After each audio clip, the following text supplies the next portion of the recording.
Hi hello friends, நாம் இன்றைக்கி இந்த வீடியோவில் என்ன பார்க்க போகிறோம் அப்படின்னா, அவதார் யூனிவர்ஸை பொறுத்த வரைக்கும் நம்ம ஜெனரல் ஐரோ, அதாவது அங்கிள் ஐரோ அப்படின்னு கூட சொல்லலாம். அவர் ஏன் ஒரு லெஜெண்டரியான கேரக்டராக இருந்திருக்காரு அப்படிங்கிறதான் பார்த்திங்கன்னா இந்த வீடியோவில் பார்க்க போகிறோம். அதாவது சிம்பிளாக சொல்லணும் அப்படின்னா, இந்த வீடியோவில் அவரோட அருமை பெருமை எல்லாத்தையும் தான் பார்க்க போகிறோம். அது மட்டும் இல்லை, அவர் எவ்வளோ ஒரு பவர்ஃபுல்லான கேரக்டர் அப்படிங்கிறத பார்த்திங்கன்னா எக்ஸ்பிளைன் பண்ணுறதுக்காக தான் இந்த வீடியோ. சரி வாங்க இப்போ வீடியோ ஸ்டார்ட் பண்ணலாம்.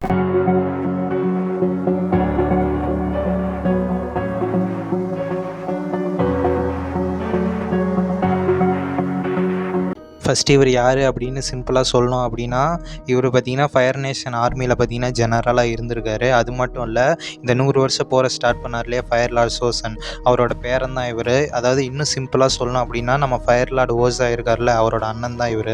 ஃபஸ்ட்டு அவர் பாசிங் சேல பண்ண சாதனையிலேருந்தே ஸ்டார்ட் பண்ணலாம். என்ன அப்படின்னா, நம்ம எல்லாத்துக்குமே தெரியும் பாசிங் சே வந்து எர்த் கிங்டமோட கேபிட்டல் சிட்டி. அது ரொம்பவுமே பெரிய சிட்டி. அதுக்கு வந்து பார்த்திங்கன்னா இன்னர் வால் அவுட்டர் வால் அப்படின்னு பார்த்திங்கன்னா 2 வால் இருக்கும். நம்ம ஐரோ பார்த்திங்கன்னா ஜெனரலாக இருந்த டைமில் அதோட அவுட்டர் வாலை பார்த்திங்கன்னா சக்ஸஸ்ஃபுல்லாக பிரேக் பண்ணி பார்த்திங்கன்னா உள்ளே நுழைஞ்சிட்டாரு. இதை நம்ம டாஃப்மே பார்த்திங்கன்னா ஒரு எபிசோடில் மென்ஷன் பண்ணியிருக்காங்க. தி ட்ரில் அப்படிங்கிற எபிசோடில் நம்ம எர்த் கிங்டமோட ஜெனரல் பார்த்திங்கன்னா சொல்லுவார், பல பேர் பார்த்திங்கன்னா பாசிங் சேவோட வாலை பிரேக் பண்ண ட்ரை பண்ணியிருக்காங்க, ஆனால் யாரும் இது வரைக்கும் பண்ணதில்லை அப்படின்னு. அதுக்கு நம்ம டாஃப் சொல்லுவாங்க, டிராகன் ஆஃப் தி வெஸ்ட் அவர் பண்ணிட்டாரு அப்படின்னு. அதுக்கு அந்த ஜெனரலும் பார்த்திங்கன்னா அக்செப்ட் பண்ணிப்பார். நமக்கு மென்ஷன் மட்டும் பண்ணல, ஆக்சுவலாக பார்த்திங்கன்னா நமக்கு காமிச்சிருக்காங்க. அதாவது இந்த சீனில் நான் பேக்ரவுண்டை நல்லா பார்த்திங்கன்னா தெரியும், நம்ம பாசிங் சேவோட அவுட்டர் வால் பார்த்திங்கன்னா பிரேக் ஆகிருக்கு. சரி, இதில் வருத்தப்படுற விஷயம் என்ன அப்படின்னு பார்த்திங்கன்னா, நம்ம ஐரோ ஃபுல்லாக பார்த்திங்கன்னா பாசிங் சே கான்கரர் பண்ணலை. அவர் அவுட்டர் வாலை பற்றி மட்டும்தான் பார்த்திங்கன்னா பிரேக் பண்ணார், இன்னர் வாலை பிரேக் பண்ணலை. ஏன் அப்படின்னா, இன்னர் வாலை பிரேக் பண்ணுற நடந்த சண்டையில் பார்த்திங்கன்னா அவரோட பையன் லூட்டன் பார்த்திங்கன்னா இறந்து போயிடுவார். ஸோ அவர் பையன் இறந்த வருத்தத்தில் பார்த்திங்கன்னா அவர் பாசிங் சே கான்கரர் பண்ணுற பிளானை பார்த்திங்கன்னா விட்டுட்டு அவர் ஃபயர் நேஷனுக்கே பார்த்திங்கன்னா ரிட்டன் ஆகிடுவார். சரி, இதில் என்ன சாதனை அப்படின்னு பார்த்திங்கன்னா, இந்த 100 வருஷமாக நடந்த போரில் ஃபயர் நேஷன் வந்து பாசிங் சேவோட வாலை எவ்வளவோ டைம் பிரேக் பண்ண ட்ரை பண்ணியிருப்பாங்க. ஆனால் இது வரைக்கும் யாராலையுமே அதை பண்ண முடிஞ்சிருக்காது. ஆனால் நம்ம ஐரோ பார்த்திங்கன்னா அதை பண்ணி காமிச்சிருப்பார்.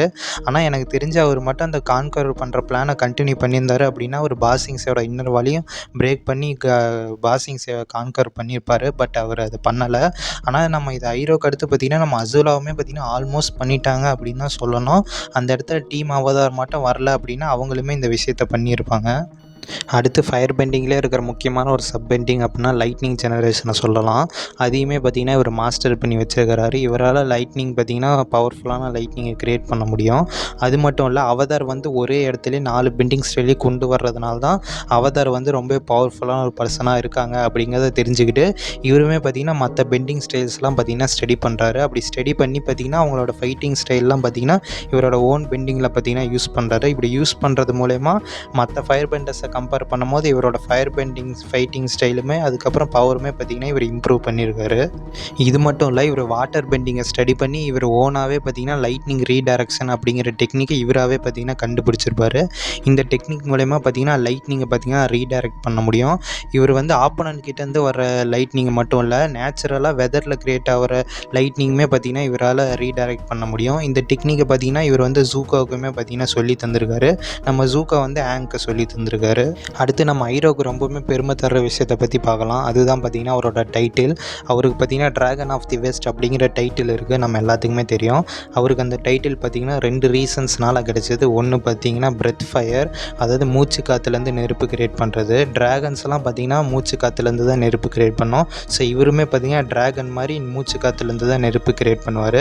ஸோ அதனால தான் பார்த்திங்கன்னா அவருக்கு அந்த டைட்டில் கிடச்சிது. அது மட்டும் இல்லை, இவர் அடிக்கடி ஜூக்கா கிட்ட சொல்கிறதே என்ன அப்படின்னா, நெருப்பு வந்து உன்னோட மசில்ஸ்லேருந்து வரக்கூடாது, உன்னோட மூச்சுலேருந்து வரணும் அப்படின்னு பார்த்திங்கன்னா நம்ம ஜூக்கோ கிட்ட அடிக்கடி சொல்லுவார். செகண்ட் ரீசன் என்ன அப்படின்னா, இந்த 100 வருஷ போரில் பார்த்திங்கன்னா ஒரு பழக்கத்தை ஸ்டார்ட் பண்ணுறாங்க. அதுதான் பார்த்திங்கன்னா ட்ராகன்ஸை பெருமைக்காக வேட்டையாடுறது. ஸோ இதில் மிஞ்சி இந்த கடைசி 2 ட்ராகனை பார்த்திங்கன்னா நம்ம ஐரோ தான் பார்த்திங்கன்னா கொன்னார். ஸோ இதனால தான் பார்த்திங்கன்னா அவருக்கு டிராகன் ஆஃப் தி வெஸ்ட் அப்படிங்கிற டைட்டில் கிடச்சிது. ஸோ இந்த 2 விஷயந்தான்.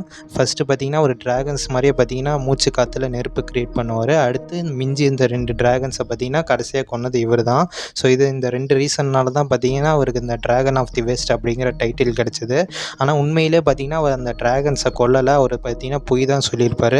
ஆனால் அதுவுமே பார்த்தீங்கன்னா நல்லதுக்கு தான் சொல்லியிருப்பார். கடைசியாக அந்த டிராகன்ஸ் இனத்திலே மிஞ்சிருந்தது அது 2 தான். ஸோ அது இனத்தை காப்பாற்றணும் அப்படிங்கிறதுக்காக தான் பார்த்தீங்கன்னா அவர் பொய் சொல்லியிருப்பார்.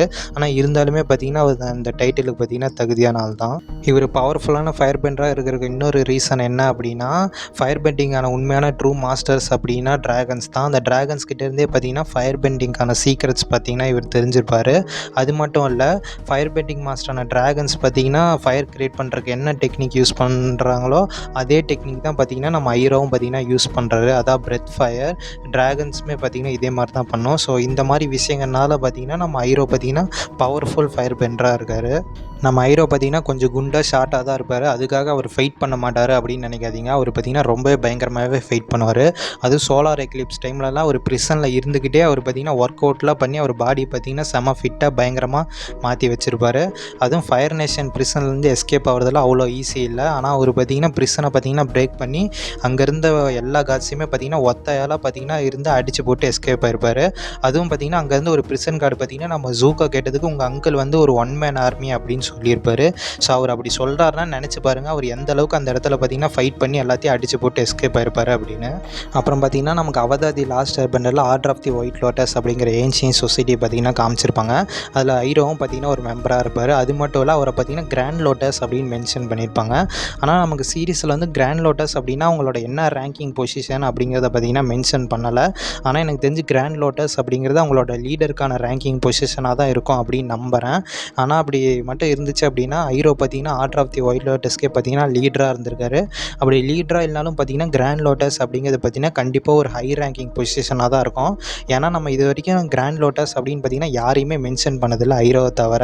ஆனால் எனக்கு தெரிஞ்சு கிராண்ட் லோட்டஸ் அப்படிங்கிறது அவங்க லீடருக்கான ரேங்கிங் பொசிஷனாக தான் இருக்கும் அப்படின்னு நம்புகிறேன். அது மட்டும் இல்லை இவர் வந்து சோசன் காமெட்டோட பவரை பார்த்தீங்கன்னா நல்லாவே யூஸ் பண்ணிக்கிட்டாரு அப்படின்னு தான் சொல்லணும். ஏன்னா பாசிங் செலிப்ரேஷன் ஃபைட் அப்போ பார்த்தீங்கன்னா இவர் ஒத்தாளாவே இருந்து சோசன் காமெட்டோட பவரை யூஸ் பண்ணி பாசிங் சேவோட வாழை பார்த்தீங்கன்னா உடச்சி தள்ளியிருப்பார்.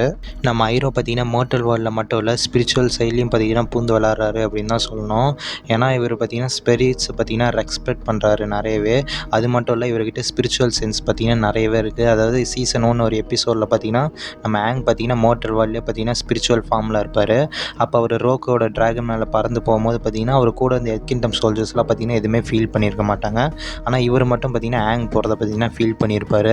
இந்த சீன் மூலயமாவே பார்த்தீங்கன்னா நம்ம ஐரோவுக்கு பார்த்தீங்கன்னா ஸ்பிரிச்சுவல் சென்ஸ் இருக்குது அப்படிங்கிறத பார்த்தீங்கன்னா நம்ம காட்டுறாங்க.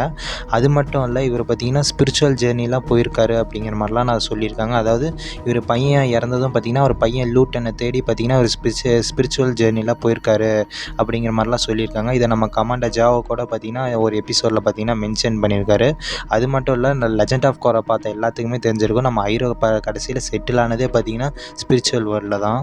அப்புறம் இவரை பற்றின இன்னொரு முக்கியமான விஷயம் என்ன அப்படின்னா இவர் தான் பார்த்தீங்கன்னா க்ரௌன் பிரின்ஸாகவே ஃபஸ்ட்டு இருந்திருக்காரு. ஆனால் இதுக்கப்புறம் தான் பார்த்தீங்கன்னா நம்ம ஓசாயை பார்த்தீங்கன்னா ஃபயர்லடாக மாறிட்டார். ஆனால் இவர் நினச்சிருந்தா ஓசாயை பார்த்தீங்கன்னா அக்னிகாய் ஃபைட்டு கூப்பிட்டு அவர் டிஃபீட் பண்ணி இவர் ஃபயர்லடாக மாறி இருக்கலாம். ஆனால் இவர் அதை பண்ணலை. ஏன்னா முன்னே சொன்ன மாதிரி தான் இவர் பையன் லூட்டன் இறந்ததுலேருந்து இந்த மாதிரி விஷயத்தெல்லாம் பார்த்தீங்கன்னா அவருக்கு விருப்பமே இல்லாமல் போயிடுச்சு. அப்போ நீங்கள் கேட்கலாம் ஓசாயோட ஐரோ பவர்ஃபுல்லான ஒரு ஃபயர் பெண்டர் அப்படின்னு. எஸ், என்னோடய ஒப்பீனியன் என்ன அப்படின்னா நம்ம ஓசாயோட பார்த்தீங்கன்னா ஐரோ தான் பார்த்தீங்கன்னா பவர்ஃபுல்லான ஃபயர் பெண்டர். ஏன்னா நம்ம சீரிஸோட ஃபைனல் எபிசோட்ஸ்லேயே பார்த்தீங்கன்னா நம்ம ஜூக்கோ பார்த்தீங்கன்னா ஆங் காணாமல் போனதுக்கப்புறம் நம்ம ஐரோ தான் பார்த்தீங்கன்னா ஓசாய் கூட ஃபைட் பண்ண கூப்பிட்ருப்பாரு. அது மட்டும் இல்லை இது வரைக்கும் நம்ம சீரீஸ்லேயே காமிச்சதுலேயே பார்த்தீங்கன்னா ஒரு பவர்ஃபுல்லான ஒரு ஃபயர் பெண்டர்னா அது ஐரோ தான். சரி, இவ்வளோ நேரம் பார்த்தீங்கன்னா இவர் ஜெனரல் ஐரோவை பார்த்தீங்கன்னா பார்த்தாச்சு. இப்போ கொஞ்சம் ஒரு அங்கிள் ஐரோவை கொஞ்சம் பார்த்துடலாம். அதாவது இவரோட பர்சனாலிட்டி பற்றி கொஞ்சம் பார்த்துடலாம். இவர் உண்மையிலே பார்த்தீங்கன்னா ஒரு நல்ல கேரக்டர், அதோட பார்த்தீங்கன்னா ஃபன்னான கேரக்டர் தான். அது இவர் பண்ணதுலேயே அல்டிமேட் என்ன அப்படின்னா இவர் பாசிங் சேல இருக்கும் போது பார்த்தீங்கன்னா ஒருத்தன் வந்து இவர்கிட்ட ராபரி பண்ண வருவார். அப்போ பார்த்தீங்கன்னா இவர் பார்த்தீங்கன்னா நீ கத்தி தப்பாக பிடிக்கிறப்பா தம்பி அப்படின்னு சொல்லி அவருக்கே பார்த்தீங்கன்னா கத்தி கொடுக்க சொல்லி தந்து அவருக்கே பார்த்தீங்கன்னா உட்கார வச்சு டீ போட்டு கொடுத்து அவருக்கு அட்வைஸ்லாம் பண்ணி அவனை திருத்துற மாதிரி பார்த்தீங்கன்னா காமிச்சிருப்பாங்க. அது மட்டும் இல்லை நம்ம ஜூக்கோ ஒரு டைமும் தப்பான வழியில் போகும்போது அவருக்கு நல்லது சொல்லி பார்த்தீங்கன்னா அவரை கரெக்டான வழியில் கூட்டிகிட்டு போயிருப்பார். கிட்டத்தட்ட நம்ம ஜூக்கோவுக்கு பார்த்தீங்கன்னா ஒரு அப்பா ரோலே பார்த்தீங்கன்னா இவர் ப்ளே பண்ணியிருப்பார். இது மட்டும் இல்லை இவர்கிட்ட இன்னொரு விஷயமும் இருக்குது. என்ன அப்படின்னா இவரை நீங்கள் எதாவது சொன்னால் கூட பார்த்தீங்கன்னா இவர் எதுவும் எடுத்துக்க மாட்டார். ஆனால் இவர் போடுற டீ ஏதாவது சொன்னீங்க அப்படின்னா மனுஷன் பார்த்தீங்கன்னா செம டென்ஷன் ஆகிடுவார். நம்ம ஐரோ பார்த்திங்கன்னா ஃபயர் பெயிண்டிங்கில் மட்டும் லெஜெண்டு கிடையாது, அவர் அட்வைஸ் பண்ணுறதுலையுமே பெரிய லெஜெண்டு அப்படின்னே சொல்லலாம். இவரோட அட்வைஸ்லாம் கேட்டு பார்த்திங்கன்னா வேறு லெவலில் இருக்கும். இந்த சீரிஸ் ஃபுல்லாகவே பார்த்திங்கன்னா ஒரு பல பேத்துக்கு பார்த்திங்கன்னா அட்வைஸ் கொடுத்துருப்பார். இதில் மட்டும் இல்லை, லெஜெண்ட் ஆஃப் கொராலையுமே பார்த்திங்கன்னா ஒரு ஸ்பிரிட் வேர்ல்டில் இருந்துக்கிட்டு ஒரு சில கேரக்டர்ஸ்லாம் பார்த்திங்கன்னா அட்வைஸ் கொடுத்துருப்பாரு. அது அந்த கேரக்டர்ஸ் பார்த்திங்கன்னா ஒர்க்குமே பார்த்திங்கன்னா ஆயிருக்கும். ஸோ ஃப்ரெண்ட்ஸ், இந்த வீடியோ மூலயமா நம்ம ஐரோ பார்த்திங்கன்னா அவதார் சீரிஸை பொறுத்த வரைக்கும் எந்த மாதிரி ஒரு லெஜெண்டரியான கேரக்டர் அப்படிங்கிறது உங்களுக்கு புரிஞ்சிருக்கும் அப்படின்னு நம்புகிறேன். ஐரோ மட்டும் இல்லை, இன்னும் ஒரு சில லெஜெண்டரியான கேரக்டர்ஸ்லாம் நம்ம அவதார் சீரிஸில் இருக்காங்க. அவங்கள எக்ஸ்பிளைன் பண்ணி வீடியோ போடலாமா அப்படிங்கிறத மறக்காமல் கமெண்ட் பண்ணுங்கள். நான் உங்களை நெக்ஸ்ட் வீடியோவில் பார்க்குறேன். Good bye.